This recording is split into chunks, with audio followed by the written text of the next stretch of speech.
Hello learners, नमस्कार। मैं doctor Lakshmi Narayan आज आपके सामने प्रस्तुत हूँ एक नए वीडियो लेक्चर के साथ। और आज के इस वीडियो लेक्चर में हम डिस्कस करने वाले हैं मैक्रो इकोनॉमिक्स व मनी एंड बैंकिंग के important topic theory of money supply या मुद्रा पूर्ति के सिद्धांत के बारे में। आज के इस वीडियो लेक्चर में हम डिस्कस करेंगे मुद्रा पूर्ति से हमारा क्या अभिप्राय है। मुद्रा की पूर्ति को समझने के लिए हम भारत में प्रयुक्त मुद्रा पूर्ति के विभिन्न मापकों के बारे में डिस्कस करेंगे। उसके बाद हम डिस्कस करेंगे कि किसी अर्थव्यवस्था में मुद्रा की पूर्ति का निर्धारण किस तरीके से होता है। दो मुख्य सिद्धांत हम डिस्कस करेंगे। पहली जो थ्योरी है जिसको हम high powered theory of money supply या money multiplier theory of money supply के नाम से जानते हैं, उसको डिस्कस करेंगे। उसके बाद हम डिस्कस करेंगे balance sheet approach to money supply determination. आइए शुरुआत करते हैं और सबसे पहले हम जानने का प्रयास करते हैं कि मनी सप्लाई से हमारा क्या अभिप्राय है। What do we mean by money supply?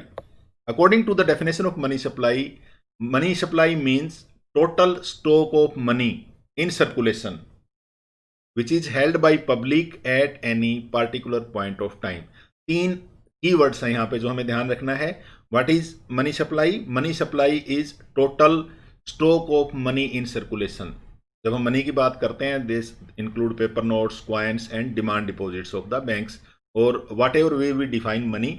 So this means supply of money is total stock of money in circulation which is held by public at any particular point of time. तो तीन keyword हैं जो हमें ध्यान रखना है जब हम मनी सप्लाई को डिफाइन करते हैं।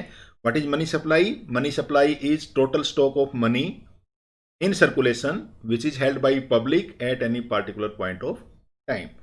अब जब हम वर्ड पब्लिक यूज करते हैं तो उससे हमारा अभिप्राय है कि जो पब्लिक है उसमें firms, house holds and institutions तीनों इंक्लूड होते हैं, other than banks and governments. जो इंस्टीट्यूट्स हैं उसमें हम बैंक्स और गवर्नमेंट को शामिल नहीं करते हैं। तो house hold, firms and institutions other than bank and the government जब हम पब्लिक वर्ड का यूज करते हैं, जब हम ये डिफाइन करते हैं कि total stock of money in circulation is the money which is held by public at any particular point of time, तो हम पब्लिक जब वर्ड यूज करते हैं तब हमारा अभिप्राय है कि मुद्रा की वो मात्रा जो हाउस होल्ड्स के पास, फर्म के पास और इंस्टीट्यूशन के पास अवेलेबल है उसको हम मनी सप्लाई कहते हैं। तो पब्लिक से हमारा अभिप्राय मनी सप्लाई की डेफिनेशन को जो प्रोड्यूसर्स हैं मनी के, who are the producers of money? Banks and the government. जो प्रोड्यूसर ऑफ मनी है उनको यूजर्स ऑफ मनी से अलग करना है, इसलिए हम मनी सप्लाई को यूजर ऑफ मनी की टर्म्स में डिफाइन करने के लिए पब्लिक शब्द का यूज करते हैं। तो पब्लिक से हमारा अभिप्राय house holds, firms and institution है और इसका मुख्य कारण जो प्रोड्यूसर्स ऑफ मनी हैं उनको यूजर ऑफ मनी से अलग करना है। जो मनी सप्लाई की डेफिनेशन है, जो मैंने कीवर्ड्स बताए थे, ये एक स्टॉक कंसेप्ट है। जैसा कि हमें पता है स्टॉक कंसेप्ट जो है वो किसी चीज को एक पार्टिकुलर पॉइंट ऑफ टाइम पे मापती है।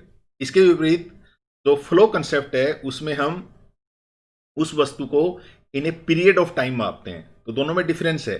तो मनी सप्लाई जो है वो एक स्टॉक कंसेप्ट है, जैसे कि जो नेशनल इनकम थी वो एक फ्लो कंसेप्ट थी कि जितनी वस्तुओं और सेवाओं का उत्पादन एक वर्ष में हुआ, तो एक पीरियड ऑफ टाइम है। तो इसका अर्थ ये हुआ कि what is money supply? Money supply एक स्टॉक कंसेप्ट है।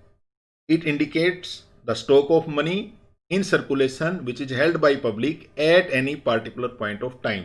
यानी अगर हमें मनी सप्लाई को डिफाइन करना है तो हमें उसके लिए कोई डेट फिक्स करनी पड़ेगी। हमें बताना पड़ेगा कि 31 मार्च 2020 को टोटल मनी सप्लाई इतनी थी, या 7 अप्रैल 2020 को टोटल मनी सप्लाई इतनी है। It would be on a particular point of time.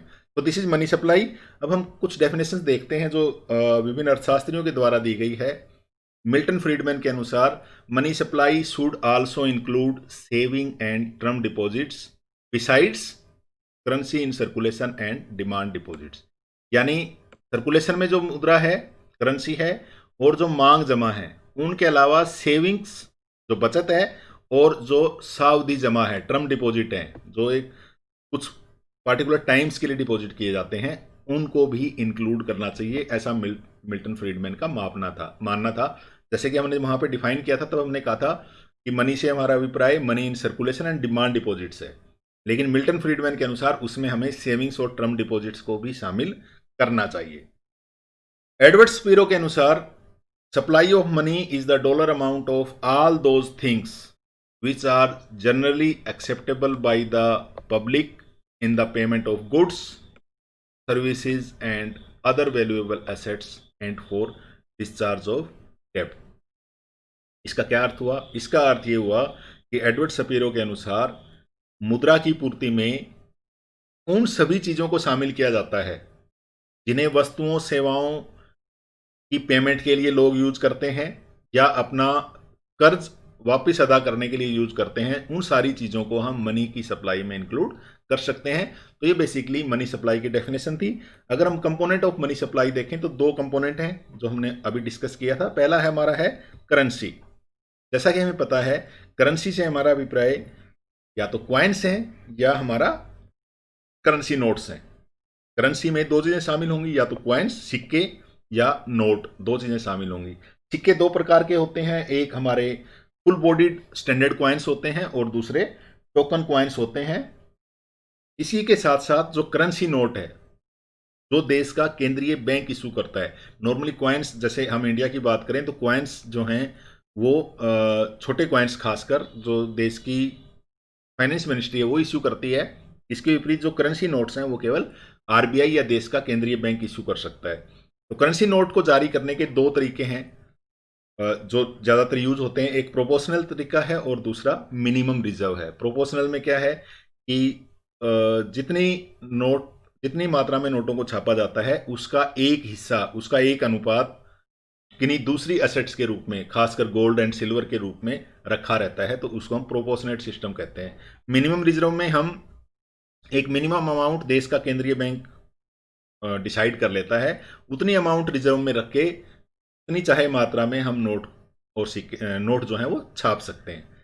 Note जो है वो कन्वर्टिबल भी हो सकते हैं और इनकन्वर्टिबल भी हो सकते हैं। कन्वर्टिबल से हमारा क्या अभिप्राय है? कन्वर्टिबल से हमारा अभिप्राय है कि अगर हम जो नोट हैं उनको वापस गोल्ड या सिल्वर में कन्वर्ट कर पाएं तो वो कन्वर्टिबल है, अगर नहीं कन्वर्ट पाएं तो वो इनकन्वर्टिबल है। आज के दिन संसार की जो अधिकतर मुद्राएं हैं वो इनकन्वर्टिबल हैं और इसी के साथ साथ ज़्यादातर जो केंद्रीय बैंक है वो मिनिमम रिजर्व सिस्टम को यूज करते हैं। तो इन सिस्टम को यूज करते हुए करेंसी जो है वो केंद्रीय बैंक और सरकार के द्वारा जारी की जाती है। तो कंपोनेंट ऑफ मनी सप्लाई पहला करेंसी है, लेकिन ये ध्यान रखना ये money supply it only include that is held by the public. दूसरा हमारा जो इंपॉर्टेंट कंपोनेंट है मनी सप्लाई का वो डिमांड डिपॉजिट्स हैं। दो प्रकार के डिपॉजिट्स होते हैं बैंक में जो हम करते हैं। पहला है आपका टर्म डिपॉजिट और दूसरा है आपका डिमांड डिपॉजिट। टर्म डिपॉजिट जैसा कि मैंने अभी बताया था वो एक खास अवधि के लिए होता है, जिसको हम हिंदी में सावधि जमा भी कहते हैं, यानी एक खास अवधि के लिए उसको जमा करते हैं। इसके विपरीत जो डिमांड डिपॉजिट्स हैं वो ऐसे जमा हैं जिनको हम कभी भी बैंक से वापस ले सकते हैं, इसीलिए इनका नाम मांग जमा है। मांग जमा से हमारा क्या अभिप्राय है? मांग जमा से हमारा अभिप्राय है कि वो जमा जो हमने बैंक में किए हुए हैं उनको हम कभी भी बैंक से मांग सकते हैं, उनको वापस ले सकते हैं। तो जो डिमांड डिपॉजिट्स हैं वो मनी सप्लाई का कंपोनेंट माना जाता है। इसके साथ साथ जो बैंक्स जो हैं वो क्रेडिट क्रिएशन जो करते हैं उसको भी हम मनी सप्लाई में इंक्लूड करते हैं, यानी क्रेडिट अगर बैंक लोगों को लोन देते हैं तो उस मात्रा को भी मनी सप्लाई में इंक्लूड किया जाता है। Credit created by banks is also included in money supply. आइए अब हम मुद्रा की पूर्ति को और बेहतर तरीके से समझने के लिए भारत में प्रयुक्त मुद्रा की पूर्ति के विभिन्न मापकों के बारे में डिस्कस करते हैं जो आरबीआई 1977 से पब्लिश करते हुए आ रहा है। सबसे पहले हम M1 को डिस्कस करते हैं। M1 को हम narrow measure of money supply भी कहते हैं और इसमें शामिल होता है करेंसी हेल्ड विद पब्लिक, यानी क्वाइंस एंड नोट्स जो पब्लिक के पास हैं। इसके साथ साथ हम इसमें शामिल करते हैं डिमांड डिपॉजिट्स, यानी बैंकों में जो मांग जमा है उनको हम शामिल करते हैं। इसके साथ साथ M1 में शामिल होते हैं other deposits held with RBI, यानी आरबीआई के पास जो हमारी गवर्नमेंट को छोड़ के बाकी जो फाइनेंशियल इंस्टीट्यूट्स हैं उनकी जमा है, कुछ इंडिविजुअल्स के जमा होते हैं उसमें। इसके साथ साथ फॉरेन सेंट्रल बैंक्स के अकाउंट्स हैं जो हमारे आरबीआई में जमा होते हैं, तो ये सब अदर डिपॉजिट्स में आते हैं। ये हमारी M1 की कंसेप्ट है। M1 में शामिल होगा हमारा C plus DD plus OD। इसके विपरीत जो M2 है उसमें हम M1 के साथ साथ जो पोस्ट ऑफिस में सेविंग डिपॉजिट्स हैं वो भी हम शामिल कर लेते हैं। तो ये हमारी जो M1 है ये M2 में चेंज हो जाता है। तो M1 और M2 दोनों जो हैं वो मनी सप्लाई के नैरो मेजर्स हैं। इसके विपरीत जो हमारा M3 है, M3 में हम शामिल करते हैं जो हमारा M1 है, यानी C plus DD plus OD। इसके साथ साथ इसमें हम जो हमारे टाइम डिपॉजिट्स हैं उनको भी अगर शामिल कर लेते हैं तो ये हमारा मनी सप्लाई का एक ब्रॉड मेजर हो जाता है। जैसा कि हमने मिल्टन फ्रीडमैन की डेफिनेशन में देखा था, उन्होंने कहा था कि मनी सप्लाई में जो करेंसी और डिमांड डिपॉजिट के साथ साथ जो सेविंग और टाइम डिपॉजिट्स हैं वो भी शामिल किए जाने चाहिए। अगर उनको हम शामिल करते हैं तो हमारी कंसेप्ट M3 की कंसेप्ट होगी, और M3 जो है वो मनी सप्लाई का एक ब्रॉड मेजर है। इसके साथ साथ हम अगर M4 की तरफ देखते हैं तो M4 जो है उसमें हमारे जो M2 यानी M1 plus deposits with post office bank plus term deposits, इन सबको अगर हम जोड़ लेते हैं तो हमारा जो मनी सप्लाई का मेजर आता है वो हमारा M4 आता है। M4 क्या है हमारा? M4 जो है वो ब्रॉड मेजर है मनी सप्लाई का, जिसमें हम C plus DD plus OD plus demand deposit with post office bank plus time deposits with bank, ये सबको शामिल कर लेते हैं तो हमारा मेजर M4 आता है। जैसा कि हमने डिस्कस किया, जो हमारे M1 और M2 हैं वो narrow measure of money supply हैं, यानी अगर हम M1 और M2 के रूप में मनी सप्लाई को डिफाइन करेंगे तो उसकी वैल्यू जो है वो काफ़ी कम होगी। इसके विपरीत M3 और M4 की वैल्यू जो है वो काफ़ी अधिक होगी। यहाँ हमें ये चीज़ ध्यान रखनी है कि जो ये जो मेजर्स हैं M1, M2, M3 और M4, ये मनी के दो बेसिक फंक्शंस पर आधारित हैं, that is medium of exchange and store of value पे। इसके बाद 1999 के बाद से आरबीआई जो है वो न्यू मॉनेटरी एग्रीगेट्स पब्लिश करता है सिंस 1992 की वैल्यूज के साथ, यानी जो सीरीज है वो 1992 की सीरीज से शुरू करता है। बेसिकली जो मेजर्स हैं वो M0, NM1, NM2 और NM3 पब्लिश करता है, और they are based on residency concept. Residency concept का हमारा अर्थ ये है कि जो रेजिडेंट्स के पास होल्डिंग्स है केवल उन्हीं को शामिल करता है, नॉन रेजिडेंट्स के पास जो होल्डिंग्स हैं उनको शामिल नहीं करता है। तो चलिए देखते हैं ये NM2, NM1, NM2 और NM3 क्या है। NM1 जो है वो बेसिकली जो हमारा M1 है उसमें अगर हम डिमांड लाइबिलिटीज जोड़ दें, demand liabilities portion of saving deposits held with banking system को अगर हम ऐड कर दें M1 में तो हमारा NM1 मेजर आता है। अब अगर जो NM1 है उसमें अगर हम ऐड कर दें टाइम लाइबिलिटीज भी, यानी यहाँ केवल हमने डिमांड लाइबिलिटीज ऐड की थी, अगर हम time liability portion of saving deposits with banking system, यानी जो सेविंग डिपॉजिट्स हैं उनकी जो टाइम लाइबिलिटीज हैं उनको अगर हम ऐड कर दें, इसके साथ साथ इसमें हम ऐड कर दें सर्टिफिकेट ऑफ डिपॉजिट्स को, और इसमें हम ऐड कर दें टर्म डिपॉजिट्स, जो टाइम डिपॉजिट्स हैं 1 साल से कम अवधि के जो टाइम डिपॉजिट्स हैं उनको अगर हम ऐड कर दें तो हमारा जो मेजर आएगा वो NM2 आएगा। इसके विपरीत जो हमारा NM3 मेजर है उसमें हम जो NM2 में शामिल हैं उनको तो ऐड करते ही करते हैं, उसके साथ अगर हम इसमें long term deposits of resident use जोड़ दें, और इसके साथ साथ जो फाइनेंशियल इंस्टीट्यूशंस की फंडिंग है, कॉल और टर्म फंडिंग दोनों, कॉल जो फंडिंग है वो कम समय के लिए होती है, शॉर्ट पीरियड के लिए होती है, 2 दिन 4 दिन के लिए होती है, और टर्म फंडिंग कुछ लॉन्गर पीरियड के लिए हो सकती है, उसको भी अगर हम ऐड कर दें तो हमारा जो मेजर आएगा वो NM3 आएगा। यहाँ हमें ये ध्यान रखना है कि NM1 में हमने केवल उन चीज़ों को शामिल किया है जो नॉन इंटरेस्ट बियरिंग है, डिमांड लाइबिलिटीज को यूज किया है, डिमांड लाइबिलिटीज पे बैंक को इंटरेस्ट पे नहीं करना होता है। तो NM1 एक नैरो मेजर है, NM3 जो है उसमें सब चीज़ें शामिल होती हैं, और even including long term deposit, इसलिए ब्रॉड मेजर है, और NM2 जो है वो इंटरमीडिएटरी मॉनेटरी एग्रीगेट है। इसके साथ साथ आरबीआई इन मॉनेटरी एग्रीगेट के साथ साथ, मॉनेटरी इंडिकेटर के साथ साथ कुछ लिक्विडिटी इंडिकेटर्स को भी रिपोर्ट करता है, ताकि इकोनॉमी में जो लिक्विडिटी की पोजीशन है उसको ठीक से असेस किया जा सके। तो आरबीआई पब्लिश करता है L1, L2 और L3। देखते हैं L1, L2 और L3 में क्या शामिल है। अगर हम L1 की तरफ देखें तो जो NM3 में शामिल था वो सारी चीज़ें, उसमें अगर हम पोस्ट ऑफिस के सेविंग डिपॉजिट्स को भी जोड़ दें तो हमारा जो मेजर आएगा वो LM1 आएगा, यानी उसमें अगर हम DPO को ऐड कर दें तो DPO क्या था हमारा? Demand deposits held with post office saving bank. इसके बाद जो L2 है, L1 जो है उसमें हम term deposits of financial institution को ऐड कर दें, इसके साथ साथ term borrowing by financial institution को ऐड कर दें, और इसमें हम ऐड कर दें certificate of deposit issued by financial institutions, तो जो हमारा मेजर आएगा वो L2 आएगा, यानी लिक्विडिटी 2 मेजर आएगा। ये लिक्विडिटी मेजर है, ये ध्यान रखना मॉनेटरी एग्रीगेट के साथ साथ। अब अगर हम L3 को जानना चाहते हैं तो L2 जो है, यानी L1 plus term deposits, term borrowing and certificate of deposits of financial institutions. इसके साथ साथ ये सब फाइनेंशियल इंस्टीट्यूशन के डिपॉजिट्स थे, टर्म डिपॉजिट या उसकी लाइबिलिटीज थी। अगर हम नॉन बैंकिंग फाइनेंशियल इंस्टीट्यूशन के डिपॉजिट्स भी जोड़ दें तो हमारा जो मेजर आएगा वो L3 आएगा। L3 एक ब्रॉडर मेजर है लिक्विडिटी का। ये बेसिकली अलग अलग कंसेप्ट थी जिनके द्वारा हमने मनी सप्लाई क्या है उसकी डेफिनेशन को समझने का प्रयास किया, और इनके आधार पे हम कह सकते हैं कि मनी सप्लाई को बहुत नैरोली भी डिफाइन किया जा सकता है और बहुत ब्रॉडली भी डिफाइन किया जा सकता है। किसी कंट्री में किसी पार्टिकुलर समय में मनी सप्लाई क्या कितनी है, किस तरीके से उसको मापा जाएगा, किस तरीके से वो निर्धारित होगी।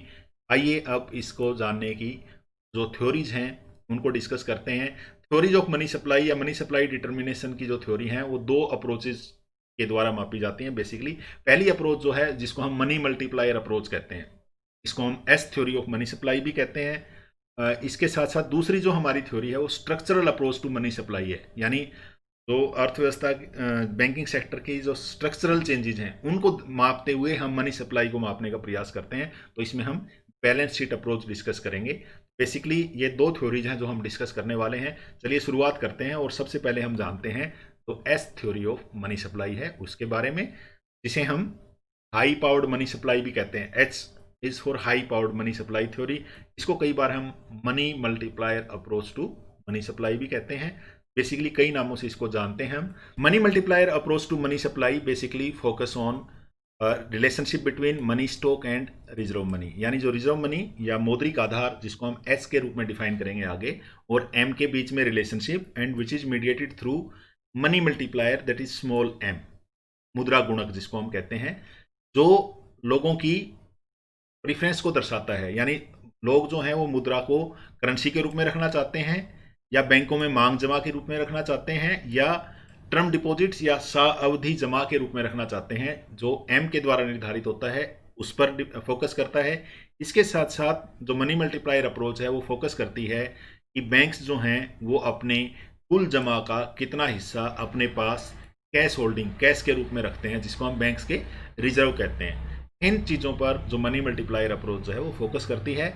मनी मल्टीप्लायर अप्रोच को या S theory of money supply को और बेहतर तरीके से समझने के लिए पहले हमें किसी कंट्री में मनी सप्लाई के जो डिटर्मिनेंट्स हैं उनको देखना ज़रूरी है। चलिए एक नज़र उन पर डालते हैं। सबसे पहला जो है फैक्टर है जो मनी सप्लाई को किसी कंट्री में डिफाइन करता है या डिटरमाइन करता है, वो हाई पावर्ड मनी है, जिसको हम आउटसाइड मनी भी कहते हैं, जिसको हम रिजर्व मनी भी कहते हैं, जिसको हम मॉनेटरी बेस भी कहते हैं। बेसिकली जो हाई पावर्ड मनी है it indicates size of monetary base. इसके साथ जो दूसरा इंपॉर्टेंट फैक्टर है जो किसी कंट्री में मनी सप्लाई को डिटरमाइन करता है वो होता है कि बैंक्स जो हैं वो अपने पास कितनी मात्रा में रिजर्व्स रखते हैं, यानी अपनी जमा का कितना हिस्सा वो हर समय अपने पास कैश के रूप में रखते हैं, जिसको हम कह सकते हैं proportion of cash holdings of demand deposits held with banks. इसके बाद तीसरा जो इंपॉर्टेंट फैक्टर है जो किसी कंट्री में मनी सप्लाई को डिफाइन करता है that is velocity of circulation of money. तो आइए अब इनको एक एक करके देखते हैं। सबसे पहले हम हाई पावर्ड मनी या जिसको हम मॉनेटरी बेस कहते हैं उसको देखते हैं। बेसिकली ये वो मुद्रा होती है जो केंद्रीय बैंक और सरकार के द्वारा इश्यू की जाती है, which is issued by central bank and the government, और जो पब्लिक के द्वारा या बैंक में रखी जाती है, अपने पास बैंक में या पब्लिक के पास होती है, उसको हम हाई पावर्ड मनी कहते हैं या रिजर्व मनी कहते हैं, जो देश में मौद्रिक आधार के का जो आकार है उसको निर्धारित करता है। बेसिकली जो हमारा एच है हाई पावर्ड मनी है वो बराबर होगा R, that is money kept with banks reserve के रूप में, और दूसरा C that is currency in circulation. तो एच जो है वो बराबर होगा जो रिजर्व्स बैंक अपने पास रखते हैं, total reserve of banks, plus C that is currency in circulation.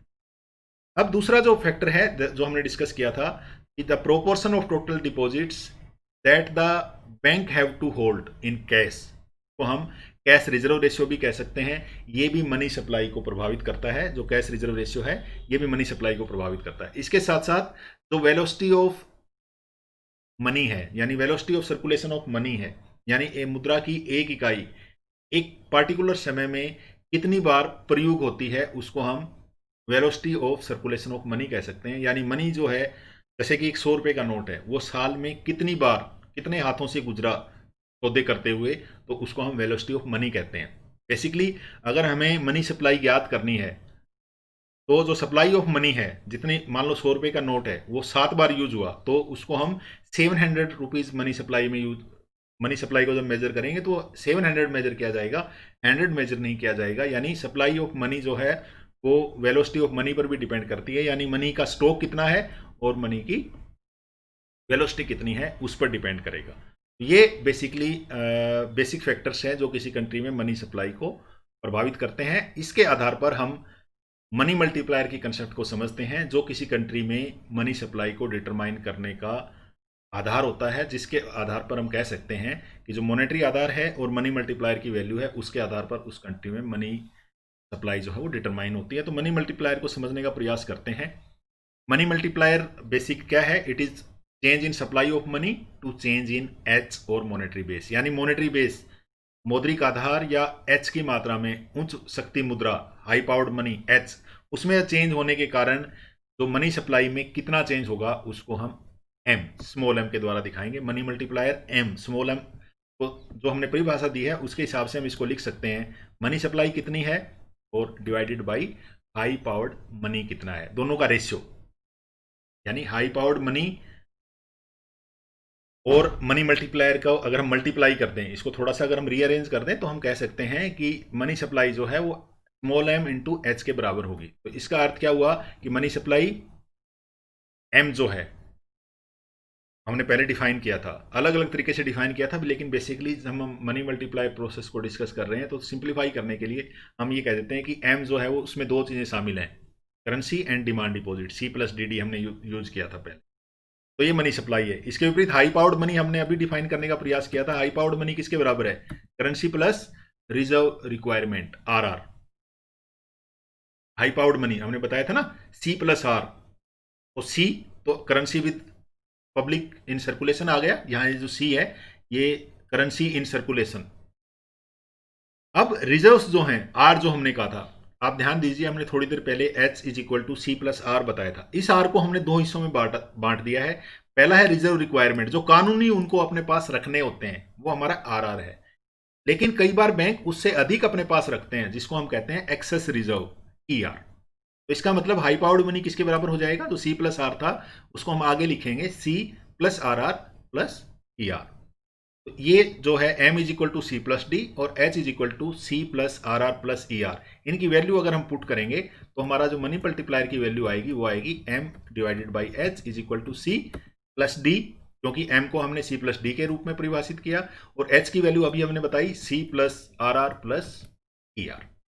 ये जो हमने पीछे डिस्कस किया वहां से इनको हमने इक्वेशन फॉर्म में रख दिया। अब अगर हम जो ये वाली टर्म्स हैं, ये वाला जो हमारा फिगर है, आइडेंटिटी है, इसमें अगर हम डिनोमिनेटर और न्यूमरेटर दोनों को डी से डिवाइड करें तब क्या होगा, चलिए करके देखते हैं। या एम और एस तो यही रहेगा। अगर हम यहाँ डिवाइड करें तो C upon D plus D upon D, that is 1, और जो नीचे आएगा वो आ जाएगा आपका C upon D plus R R upon D plus E R upon D. ये हमने क्या किया? कुछ नहीं किया, डिनोमिनेटर और डिनोमिनेटर दोनों को हमने डी से डिवाइड कर दिया, डिमांड डिपॉजिट से दोनों को डिवाइड कर दिया। तो हमारा जो इक्वेशन आई वो C by D plus D by D, C by D, R R by D और ई आर बाई डी आया। अब अगर तो हमारे ये जो फिगर थी, इसमें अगर हम जो हमारा सी अपॉन डी था उसको स्मॉल सी के द्वारा लिखें, यानी डिमांड डिपॉजिट का वो हिस्सा जो सर्कुलेशन में है, डिमांड डिपॉजिट का मनी इन सर्कुलेशन जो है that is part of as a portion of demand deposit, उसको स्मॉल सी से लिखा, डी डी हमारा 1 हो जाएगा। आर आर बाई डी को हम आर से लिखें, रिजर्व रिक्वायरमेंट, यानी डिमांड डिपॉजिट्स का कितना हिस्सा हमें कानूनी रूप से रखना है और कितना हिस्सा जो है हमारा एक्सेस है उससे, उसको हम स्मॉल ई के द्वारा रखें। तो अब हमने क्या करना है, ये जो वैल्यू है सी अपॉन डी या आर आर अपॉन डी और ई आर अपॉन डी, इनकी जगह स्मॉल सी रख देनी है सी अपॉन डी की जगह। चलिए रखने का प्रयास करते हैं और हम देखेंगे ये सी हो जाएगा, ये 1 हो जाएगा, डिवाइडेड बाई यहाँ सी हो जाए, ये सी हो जाएगा, ये आपका स्मॉल और आर, ये आपका स्मॉल। ये हमारी इक्वेशन बन गई m is equal to M by H, ये हमारा मनी मल्टीप्लायर है। ये हो जाएगा 1 plus C divided by C plus R plus, ये हमारी इक्वेशन आ गई। यहाँ पे अगर आप ध्यान से देखेंगे तो मनी मल्टीप्लायर की वैल्यू कितनी होगी, 1 प्लस डिमांड डिपॉजिट का वो हिस्सा जो सर्कुलेशन में है, डिमांड डिपॉजिट का कितना हिस्सा बैंक एज ए रिजर्व के रूप में रखते हैं, रिजर्व रिक्वायरमेंट्स कितनी है, और बैंकों के पास एक्सेस रिजर्व कितना है, उसके आधार पे हम मनी सप्लाई को डिटरमाइन कर सकते हैं। अगर हम कुछ इस इक्वेशन को थोड़ा सा अगर रीअरेंज करें तो हम मनी सप्लाई प्राप्त कर सकते हैं। तो एच नीचे था, इसको हम लेफ्ट में ले जाएंगे, ये हो जाएगा हमारा एच इंटू एम। तो मनी सप्लाई किसके बराबर हो जाएगी, H M H, small m plus capital H. अब अगर इसको हम लेफ्ट में लेके गए, राइट में लेके जाएंगे तो इस इक्वेशन के साथ भी इसको हम ऐड कर सकते हैं मनी सप्लाई को। तो यहाँ पे जो हमारी मनी सप्लाई है वो हो जाएगी 1 plus C plus R plus E into H, ये हमारी मनी सप्लाई हो जाएगी।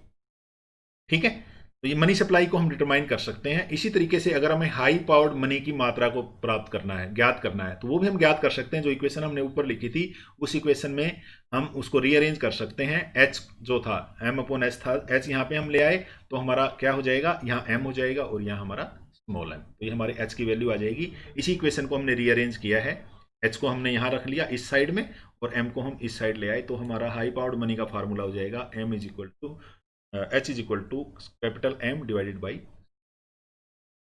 तो इस आधार पे हम कह सकते हैं कि जो मॉनेटरी बेस है और जो मनी सप्लाई है वो एक दूसरे से जुड़ी हुई है। किसके द्वारा जुड़ी हुई है, वो मनी मल्टीप्लायर के द्वारा जुड़ी हुई है। यानी किसी कंट्री में मनी की सप्लाई कितनी होगी वो हम मॉनेटरी बेस पे डिपेंड करती है। चलिए हम मॉनेटरी बेस देखते हैं। नीचे जो है हमारा ये मॉनेटरी बेस है। मॉनेटरी बेस क्या है, सी प्लस आर, यहाँ आर को हमने C plus R R plus E R रखा था, तो ये हमारा मॉनेटरी बेस है जो नीचे आप देख पाते हो, ये मॉनेटरी बेस है। इसके विपरीत जो हमारी मनी सप्लाई है इस मॉनेटरी बेस से कुछ ज्यादा होगी, क्योंकि जो डिमांड डिपॉजिट्स क्रिएट होंगे उनके आधार पे जो मनी सप्लाई है वो ज्यादा होगी, सी अपॉन डी होगी। अब देखेंगे आप कि जो हमारा मॉनेटरी बेस है वो छोटा है और हमारी मनी सप्लाई जो है वो ज्यादा है। अब इनका रेशियो क्या है, दैट इज मनी सप्लाई और मॉनेटरी बेस, यानी एम और एच का क्या रेशियो है वो इस, अगर आप इस फिगर को देखें, ये फिगर अगर थोड़ा सा और ऊपर का हिस्सा इसका और अधिक चौड़ा होता तो हम कह सकते थे कि जो मनी मल्टीप्लायर है उसकी वैल्यू ज़्यादा है। अगर ये और छोटा होता तो मनी मल्टीप्लायर की वैल्यू कम होती।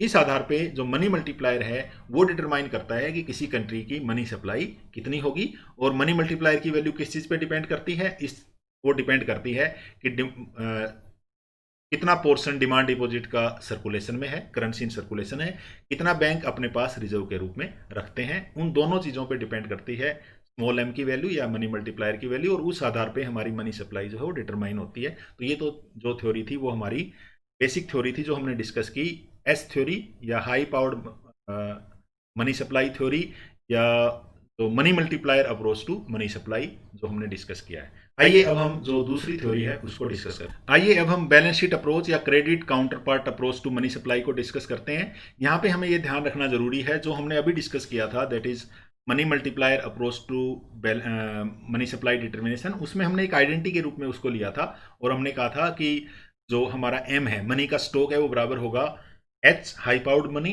Into value of money multiplier. लेकिन बहुत बार ऐसा देखने को मिला है कि एच का आकार काफ़ी अधिक बढ़ने के बावजूद जो मनी सप्लाई है वो काफ़ी कम बढ़ती है। यानी इंपेरिकली जो है ये आइडेंटिटी जो है जो हमने डिस्कस की है ये बहुत बार लागू होती हुई नज़र नहीं आती है। तो इसके लिए एक अल्टरनेटिव अप्रोच जो है वो सजेस्ट की गई, जिसको हम स्ट्रक्चरल अप्रोच भी कहते हैं, और उसके माध्यम से हम जो है वो किसी कंट्री के मनी स्टॉक में होने वाले परिवर्तन को एक्सप्लेन करने का प्रयास करते हैं। तो स्ट्रक्चरल अप्रोच है वो हमारा जो मॉनेटरी सेक्टर है उसका इकट्ठी अगर बैलेंस शीट को हम देखते हैं, उसके जो आइटम्स में होने वाले चेंजेज हैं उनके हिसाब से मनी स्टॉक जो है उसमें वेरिएशन के द्वारा हम उस कंट्री की मनी सप्लाई को ज्ञात कर सकते हैं। तो बेसिकली जो हमारी स्ट्रक्चरल अप्रोच है जिसको हम बैलेंस शीट अप्रोच के माध्यम से देखने का प्रयास करेंगे, ये जो मनी स्टॉक जो है उसमें जो चेंजेज हैं through the analysis of credit creation by consolidated banking system, यानी पूरे बैंकिंग सिस्टम का जो क्रेडिट क्रिएशन का एनालिसिस है उसके आधार पे हम डिसाइड करेंगे कि कितना मनी सप्लाई में परिवर्तन हुआ है या मनी सप्लाई में कौन कौन से चेंजेस हुए हैं। इसका अर्थ ये हुआ कि सप्लाई ऑफ मनी है वो सेंट्रल बैंक की बैलेंस शीट का एक रेजिडुअल आउटकम के रूप में देखा जा सकता है। बेसिकली अगर आप बैलेंस शीट देखें, हमारी पूरी कंसोलिडेटेड बैंकिंग सेक्टर की एक बैलेंस शीट मैंने आपके सामने दिखाई है। इसकी लेफ्ट साइड में आपकी मॉनेटरी लाइबिलिटीज हैं और राइट साइड में आपकी मॉनेटरी एसेट्स हैं। बेसिकली अगर आप एक इक्वेशन के रूप में ले तो हमें पता है liabilities should be equal to assets, यानी monetary liabilities plus non monetary liabilities is equal to financial assets plus other assets. तो अगर हमें मनी स्टॉक में होने वाले परिवर्तन को जानना है तो हमें ये मॉनेटरी लाइबिलिटीज में होने वाले चेंजेस को देखना है।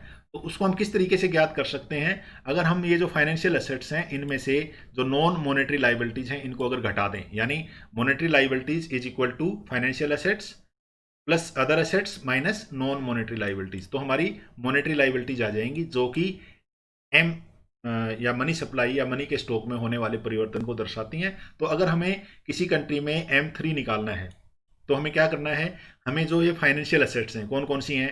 Net bank credit to government, यानी जो क्रेडिट क्रिएशन हुआ, जो चेंजेस हुए ड्यूरिंग ए फाइनेंशियल ईयर, वो हम देखते हैं, या जितना पीरियड का हम उसको जानने का प्रयास कर रहे हैं उस पीरियड में हम देख सकते हैं कि net bank credit to government कितना है, कॉमर्शियल सेक्टर को कितना है, प्लस जो तीसरा आइटम था यहाँ पे net foreign exchange assets of the banking sector plus government currency liability to the public. ये हमारा फाइनेंशियल एसेट्स का पोर्शन आ गया पूरा। और इसमें से अगर हम net non monetary liabilities of the banking sector घटा देंगे तो हमें M3 की वैल्यू जो है वो प्राप्त हो जाएगी। तो इस हिसाब के द्वारा भी जो हमारा आरबीआई की बैलेंस शीट है उसको देख के भी हम, जिसको हम कंसोलिडेटेड बैंकिंग सेक्टर की बैलेंस शीट भी कह सकते हैं, उसके द्वारा हम M3 को जानने का प्रयास कर सकते हैं, उसको मापा जा सकता है। तो इस तरीके से बैलेंस शीट के द्वारा मुद्रा की पूर्ति को मापना balance sheet approach to money determination कहलाता है। आइए अब हम जो हमने डिस्कस की दोनों थ्योरीज और अब तक जो डिस्कस किया उसके आधार पे कुछ इंपॉर्टेंट क्वेश्चन देखते हैं। ये पहला क्वेश्चन है, मनी सप्लाई क्या है, कौन कौन से इसके डिटर्मिनेंट हैं, money multiplier approach money supply की क्या है, हाई पावर्ड मनी या रिजर्व मनी क्या है और किस तरीके से ये मनी सप्लाई को प्रभावित करता है। या एक क्वेश्चन हो सकता है बैलेंस शीट अप्रोच के आधार पर मनी सप्लाई डिटर्मिनेशन को एक्सप्लेन करें। कुछ MCQ देख लेते हैं। High powered money consist of, जैसा कि हमने अभी डिस्कस किया था कि total liabilities of the monetary authority of the country, यहाँ पे RBI आएगा, that is correct answer would be C, जैसा कि हमने देखा था। यहाँ पे M3 की वैल्यू निकाली थी और उसके आधार पे जो टोटल लाइबिलिटीज थी वो हमने ली थी, जैसा हमने एक्सप्लेन किया था बैलेंस शीट अप्रोच के द्वारा।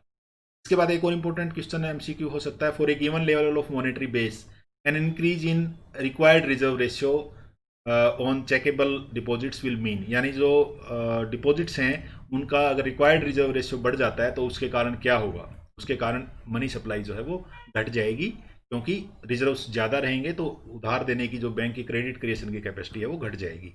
इसके बाद most dominating source of monetary base in India, India का जो मॉनेटरी बेस है उसमें जो सबसे डोमिनेटिंग सोर्सेज रहा है वो बैंक रिजर्व्स रहे।